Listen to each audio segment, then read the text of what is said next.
For this video, we wanted to do something a little bit different, which finds us here in Darwin with a Mazda 3 SP25 Estina to race this, the Ghan, from Darwin to Adelaide. And who better to race than a good friend of mine that not only loves racing, but loves big engines, V8 supercar presenter, Rihanna Crean. Rhi, welcome to Darwin and welcome to what is going to be an epic race. Thank you so much for having me, Luke. I am so excited for this race. Now you live around racing, but obviously V8's on a circuit, controlled environment, it's going to be a bit different to this. Yeah, you're right. I'm used to covering the V8 supercar events. Very crazy, very hectic, great racing, but this is very, very different to what I'm used to. But the Ghan, it's going to be very luxurious, very relaxed, very calming. I cannot wait. It's one of those experiences I've always wanted to do. And I am going to win this race. I'm going to smash this out of the park. All right. Check your confidence for a second. Let's step through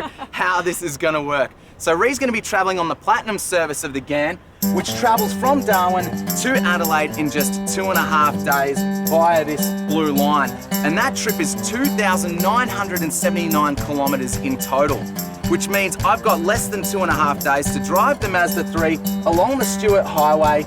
And all that matters is that it's the first person to the promenade in Glenelg that wins and claims bragging rights. I'm going to win this race by miles. I'll be sitting back in Glenelg waiting for you at the finish line, sipping on some champagne.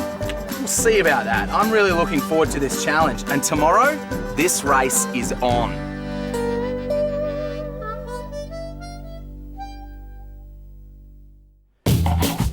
So, yesterday, all I said was that the race starts tomorrow, and although the sun isn't even up yet, it is technically tomorrow. And I'm going to take every advantage I can get.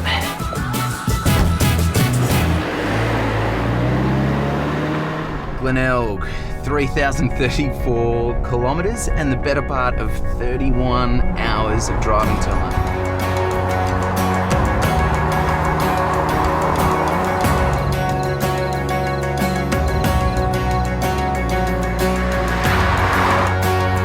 As I left Darwin, I couldn't believe my luck. 1:30. All right. 20 Ks faster than I thought it would be. That's about 4 hours that should save me. While I was powering ahead at 130 kilometres per hour, the Ghan sat at the station waiting for its 10 a.m. departure.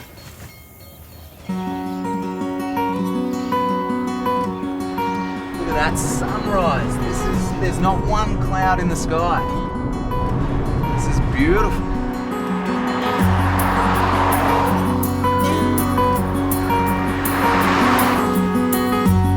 One of the great things about the Platinum service on the Ghan is you get a private chauffeur to pick you up.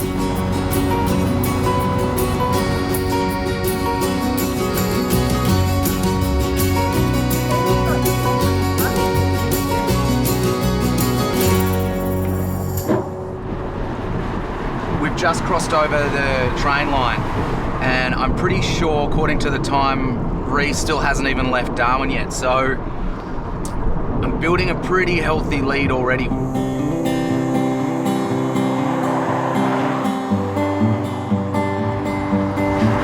think it's time to give Rhi a call. We're not that far out of Catherine, and I should probably tell her the good news about my sneaky getaway this morning. Hopefully she takes it well. Hopefully she's a good sport.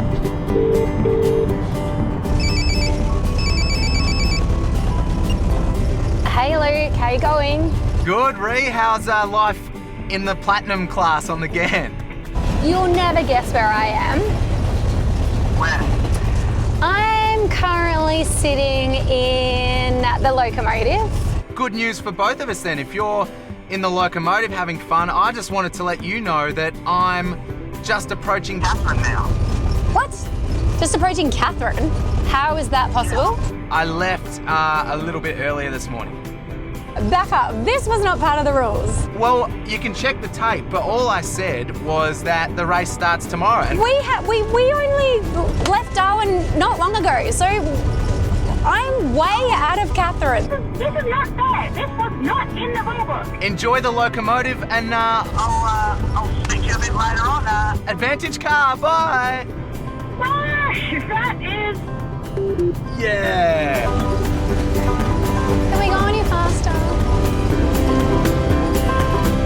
I had a taste for winning, lunch could wait. Plus, I had some supplies. I figured I'd get some local snacks for the road trip, and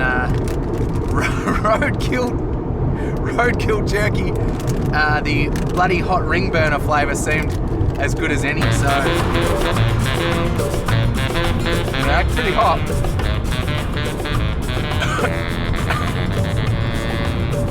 Yeah. I don't know if I'll be having any more of that.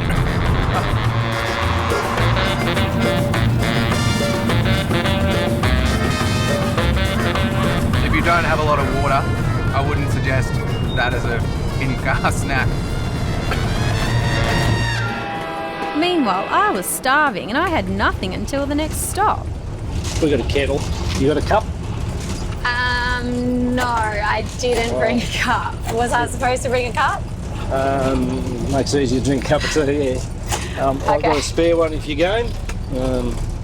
That's the Motel One Mouthful one. Okay. Or if you're really game, you can clean that one up. It's only two staves, don't worry about it. By this stage, I had a healthy lead over Rihanna, but it had come at a cost.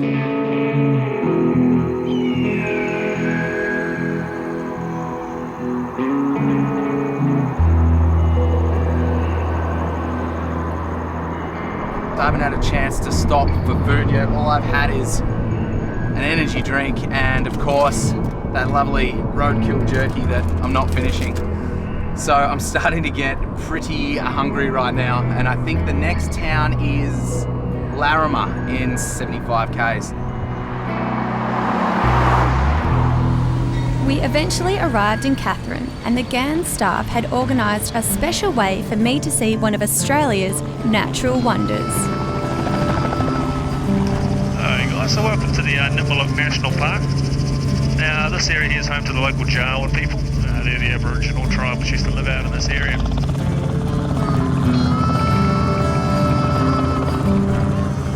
I'm so hungry. That last stretch was a big stretch of nothing.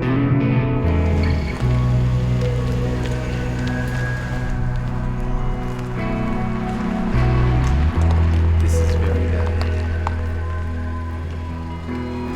Oh.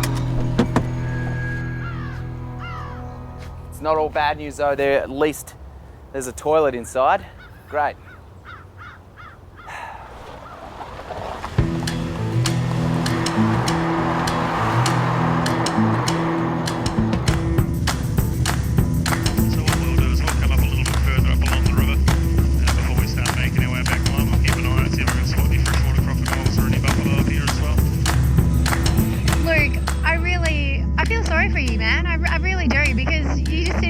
Driving along the road and look what I've been doing. So all I can say is good luck.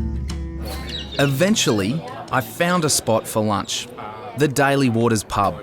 The locals were a friendly bunch, but I'd only travelled 580 kilometres out of my 3,000 kilometre trip. I had to cover some serious distance to have any chance of beating the Ghan.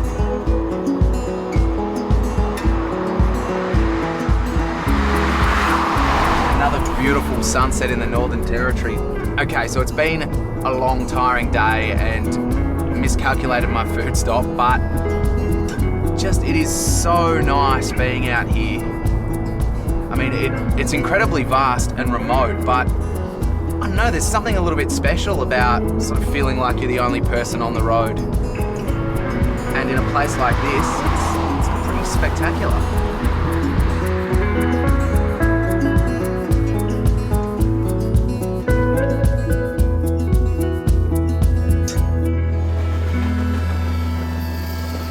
After my helicopter tour, it was finally time to experience the Platinum service.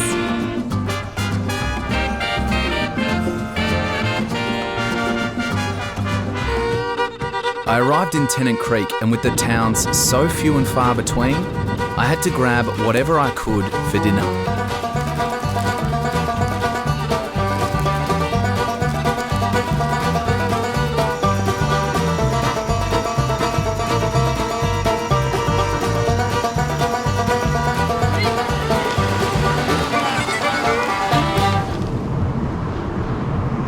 So the sun has well and truly gone down now, and this is when the wildlife come out to play.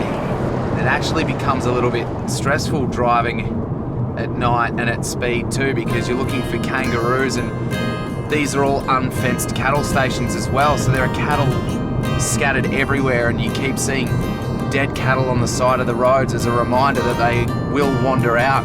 I think the best thing to do at this point would be to find somewhere to pull over and call it a day.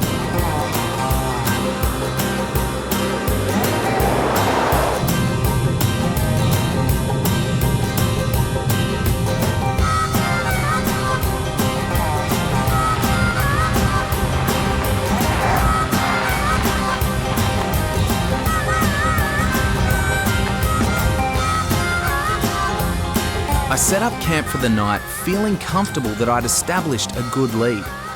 But the Ghan would keep travelling through the night, and with 2,000 kilometres to go to Adelaide, I still had some big days ahead.